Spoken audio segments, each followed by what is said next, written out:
बिस्मिल्लाहिर्रहमानिर्रहीम। आज हम locomotion in the vertebrate discuss करेंगे और स्पेशली वर्टिब्रेट में से पहले हम बात करेंगे फिशेस की, जो कि एक्वेटिक वर्टिब्रेट हैं। इनकी बात करेंगे कि ये किस तरह से लोकोमोट करते हैं या इनमें लोकोमोशन का तरीका क्या है। तो फिशेस को वाटर में रहते हुए जो सबसे बड़ा प्रॉब्लम फेस करना पड़ता है वो ड्रैग फोर्स है। ड्रैग फोर्स का मतलब कि इनको वाटर में रहते हुए फ्रिक्शन या रेजिस्टेंस का सामना करना पड़ता है। जैसे सामने स्क्रीन पे आप देख सकते हैं कि इस फिश ने जब बॉडी में इसमें वाटर में स्विम करना है तो वाटर इस डायरेक्शन से फिश की बॉडी के साथ टकराता है, इस डायरेक्शन। तो इससे फिश की जो मूविंग स्पीड है वो कम हो सकती है। मूविंग स्पीड जो है ये स्लो डाउन हो सकती है। अब वाटर की इस रेजिस्टेंस को मिनिमाइज करने के लिए, रिड्यूस करने के लिए फिशेस की बॉडी में बहुत सारी अडेप्टेशंस आई। उन अडेप्टेशंस को स्विमिंग अडेप्टेशन भी कहा जा सकता है। और वो अडेप्टेशन बेसिकली किस मकसद के लिए हैं? वो ड्रैग फोर्स को रिड्यूस करने के लिए, कि वाटर की तरफ से जो भी रेजिस्टेंस पेश आ रही है इसको मूव करते हुए उसको रिड्यूस करने के लिए। अब पहली अडेप्टेशन तो ये है कि फिशेस की बॉडी स्ट्रीमलाइंड है।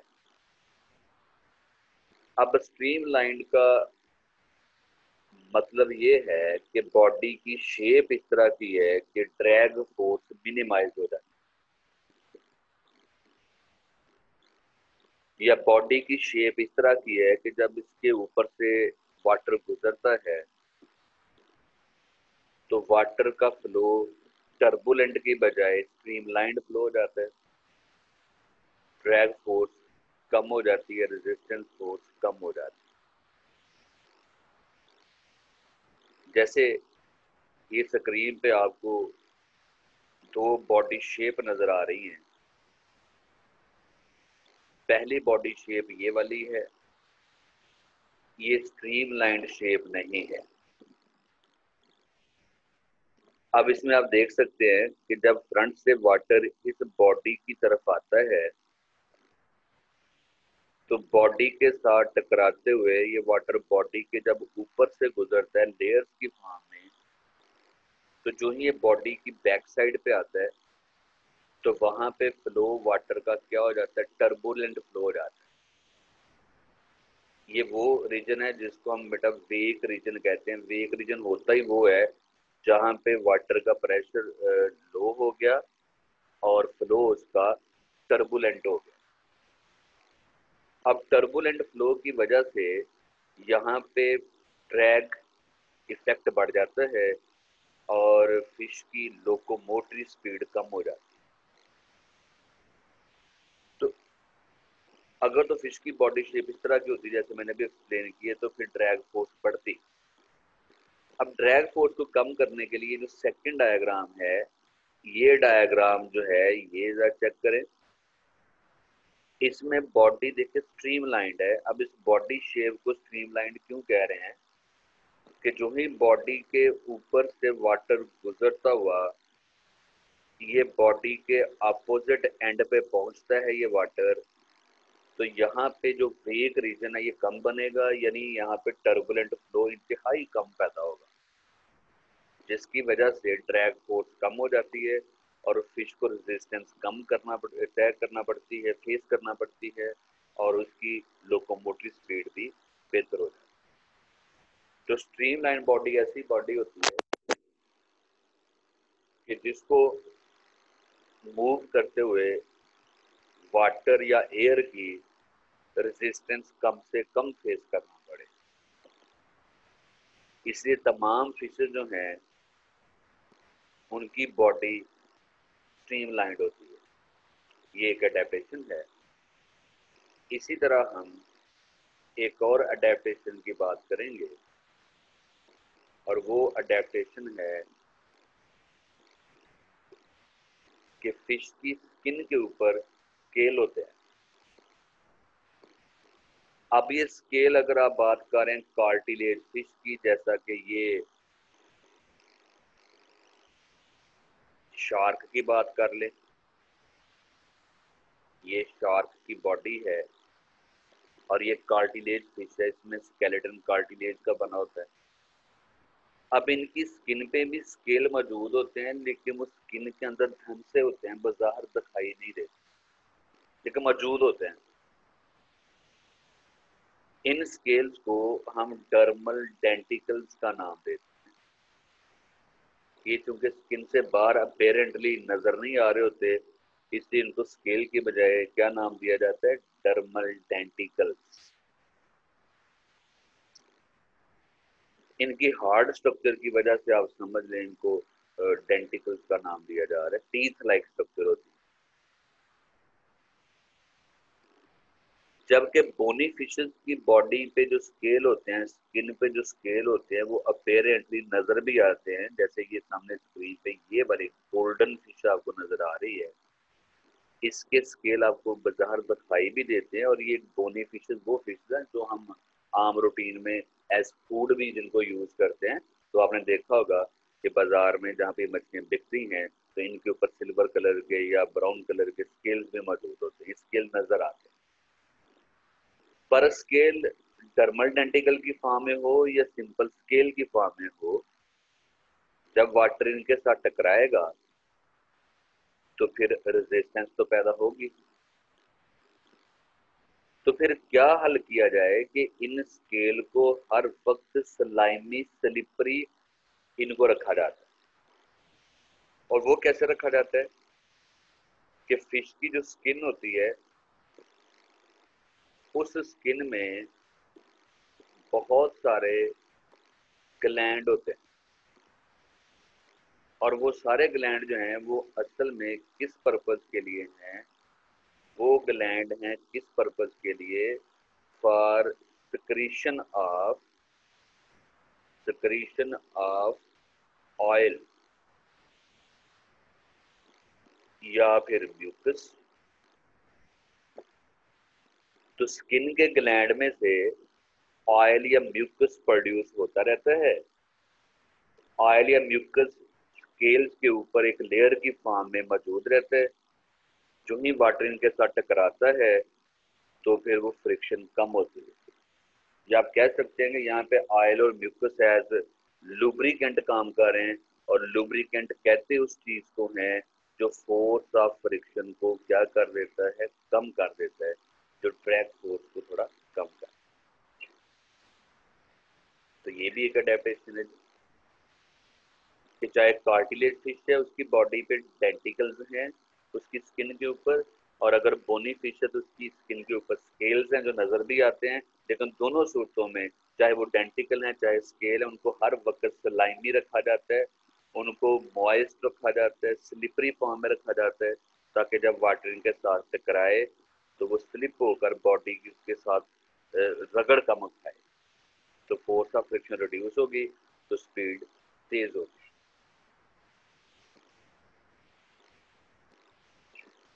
इसी तरह एक और अडेप्टेशन की तरफ आ जाते हैं जी। फिशेज की लोकोमोशन में एक और अडेप्टेशन है, वो है फिन्स। वैसे फिन्स के अलावा कोई भी ऐसी स्ट्रक्चर नहीं है जो फिश की बॉडी पे प्रोजेक्टेड हो, उभरी हुई हो। सिर्फ फिन्स ही ऐसी स्ट्रक्चर है जो बॉडी से ऊपर उभरी हुई है। पहले तो हमें ये तय करना है कि फिन्स होते क्या है, फिन्स क्या है। तो फिन्स के बारे में सिंपल जो आपने बात याद रखनी है वो है अपेंडेजेस, कि ये कोई प्रोजेक्टेड स्ट्रक्चर हैं जो फिश की बॉडी से ऊपर उभरे हुए हैं, आउटग्रोथ की शक्ल में है। Appendages of fish. हालांकि ये दूसरे एक्वेटिक एनिमल्स की बॉडी पे भी हो सकते हैं, लेकिन चूंकि हम फिश की बात कर रहे हैं इसलिए यहाँ पे फिन्स को हम डायरेक्ट डिफाइन कर रहे हैं कि अपेंडेजेस ऑफ फिश, कि फिश की बॉडी पे जो प्रोजेक्टेड स्ट्रक्चर्स होती हैं जो कि बेसिकली किस में हेल्प करती हैं, बेसिकली उनका रोल किस में, स्विमिंग में है, ऐसे अपेंडेज को आप क्या कहेंगे, फिन कर। तो फिश की बॉडी पे ऐसी उभरी हुई स्ट्रक्चर, प्रोजेक्टेड स्ट्रक्चर्स, आउटग्रोथ, जो बुनियादी तौर पे फिश को तैरने में, स्विमिंग में मदद देती है, उस स्ट्रक्चर को हम अपेंडेज कहते हैं। अब ये जो अपेंडेजेस हैं इनकी बॉडी के ऊपर लोकेशन वेरिएबल है।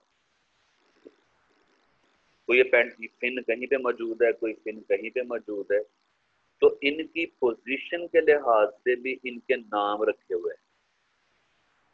जैसे अगर आप यहाँ पे देखें, जो फिन आपको डॉर्सल साइड पे नजर आ रहा है, जो फिन डॉर्सल साइड पे नजर आ रहा है, इसको क्या कहेंगे आप, डॉर्सल फिन कहेंगे आप। That is known as dorsal fin. इसके बरअक्स जो फिन टेल रीजन के ऊपर मौजूद है इसको टेल फिन या कॉडल फिन कहा जाता है। ये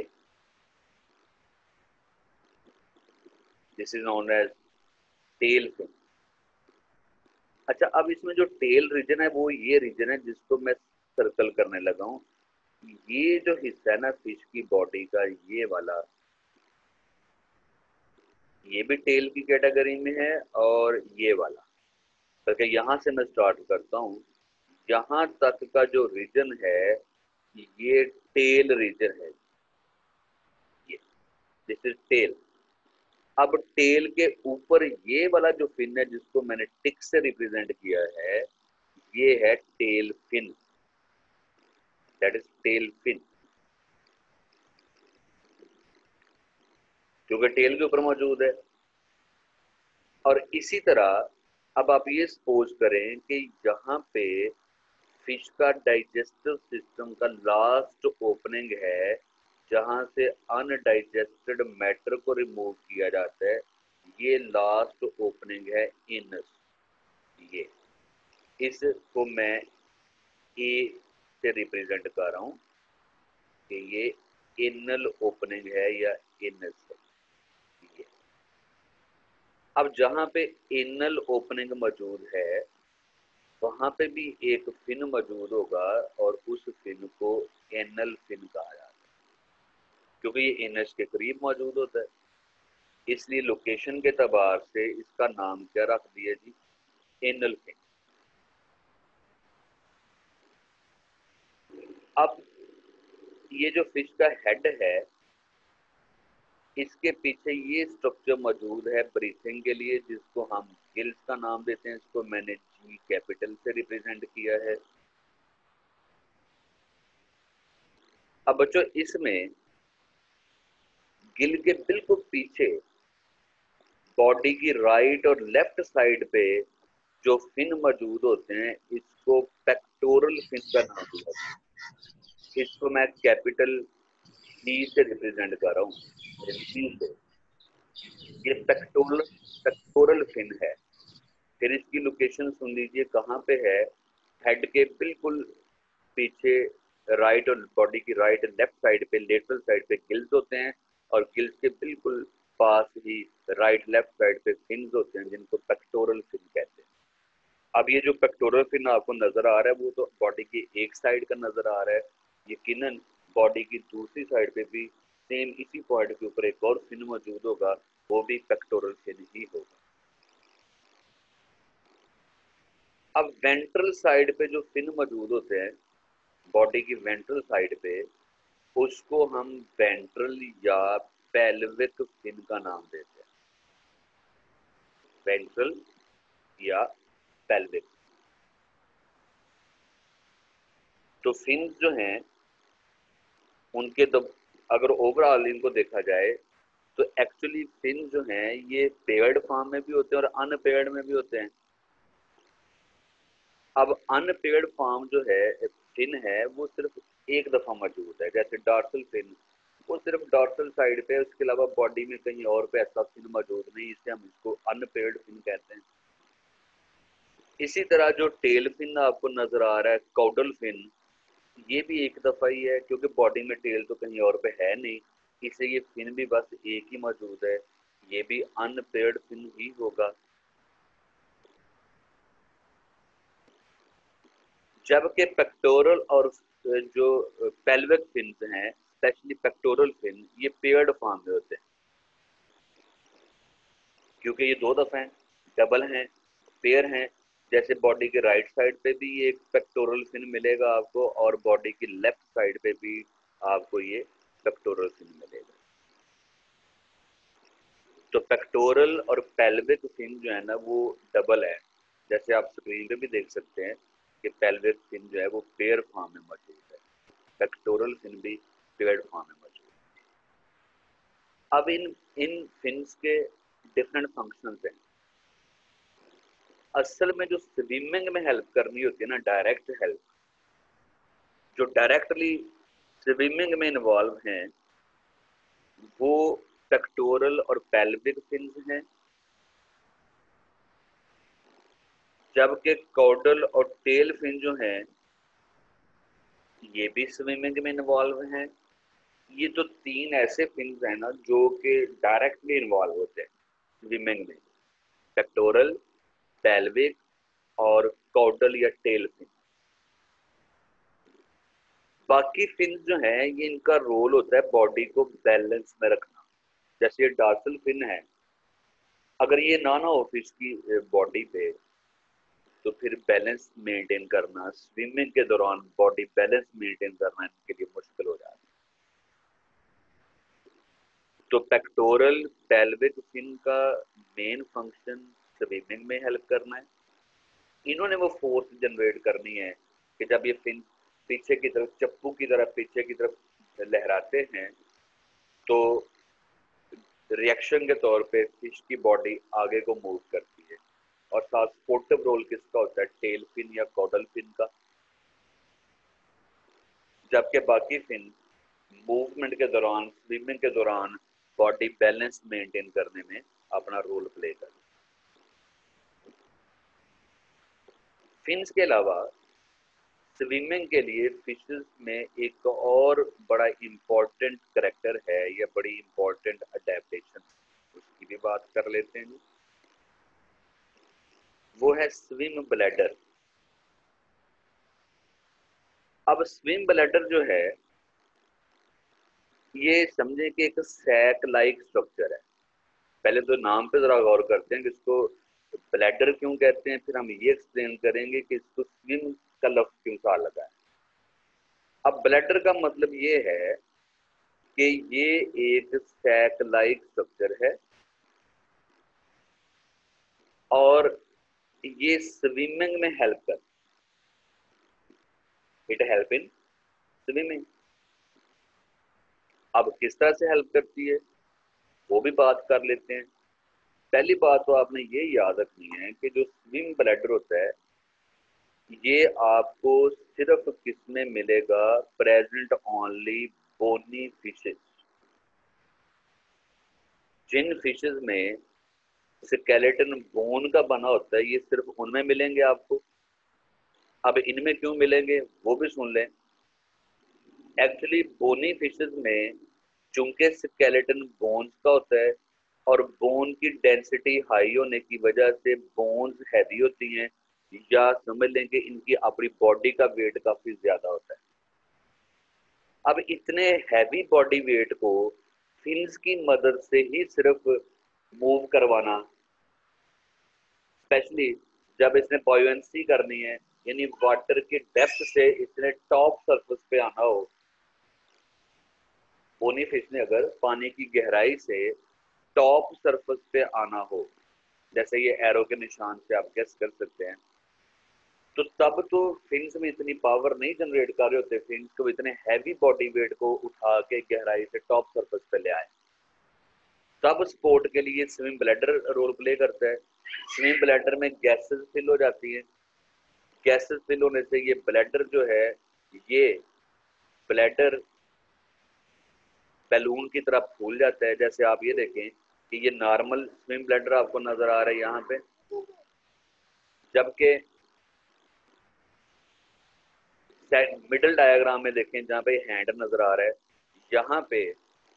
यहाँ पे जो ब्लैडर है ये थोड़ा सा आपको फूला हुआ नजर आ रहा है क्योंकि अब इसके अंदर गैसेस फिल हो गई हैं। और ये जो टॉप डायग्राम है इसमें देखें कि ब्लैडर पूरी तरह गैसेस से फिल है और अब ये फिश पानी की टॉप सरफेस पे आ गई हुई है, ऊपर वाली सतह पे। तो गहराई से ऊपर की तरफ आना, इस फिनोमिनन को आपकी बुक पे बॉयंसी लिखा हुआ है। ये मैं बहुत शॉर्ट और सिंपल वर्जन आपको बता रहा हूँ कि बॉयंसी क्या होती है, डेप्थ से टॉप सरफेस पे आना। तो बोनी फिशेस में चूंकि बोन्स होती हैं, तो इतने हैवी बॉडी वेट को सिर्फ फिन की मदद से ऊपर नहीं उठाया जा सकता, इसलिए साथ हेल्प के लिए क्या मौजूद है, स्विम ब्लैडर। जबकि इसको आप कंपेयर करें अब कार्टिलेज फिश के साथ, तो बेटा कार्टिलेज फिश का बड़ा फायदा ये है कि कार्टिलेज फिश में कार्टिलेज मौजूद होती है, और कार्टिलेज आप पता है इसमें मिनरल्स नहीं होते या बहुत कम होते हैं, तो इसकी डेंसिटी या इसका अपना वेट बड़ा कम होता है। तो जो कार्टिलेज फिश है इसका बॉडी वेट निस्बतन कम होता है, और इतनी हल्की बॉडी को फिन्स ही अकेले मूव करवा सकते हैं। फिन्स में इतनी फोर्स पैदा होती है कि जब फिन मूव करेंगे तो इतनी लाइट वेटेड बॉडी आसानी से मूव कर सकती है, चाहे गहराई से टॉप पे लेके आना है, टॉप से दोबारा गहराई में जाना है, या किसी भी डायरेक्शन में मूव करना है, तो अकेले फिन्स ही काफी है। तो अब ये बात क्लियर हो गई कि स्विम ब्लैडर का ताल्लुक तमाम फिशेस के साथ नहीं है। ये स्विम ब्लैडर सिर्फ मौजूद है किसमें, बोनी फिशेस में। और मैंने रीजन बता दी कि बोनी फिशेस का बॉडी वेट इतना ज्यादा होता है बोन की वजह से कि अकेले फिन्स उसको अपलिफ्ट नहीं कर सकते, अकेले फिन्स उसको ऊपर नहीं उठा सकते। जबकि कार्टिलेज फिश में चूंकि कार्टिलेज होती है, बॉडी वेट लेस होता है, फिन्स भी काफी होते हैं कि इस लाइट वेटेड बॉडी को मूव करवा सकते हैं। तो that's about locomotion in fishes. और इसमें फर्दर कोई क्वेश्चन है तो आप पूछ सकते हैं।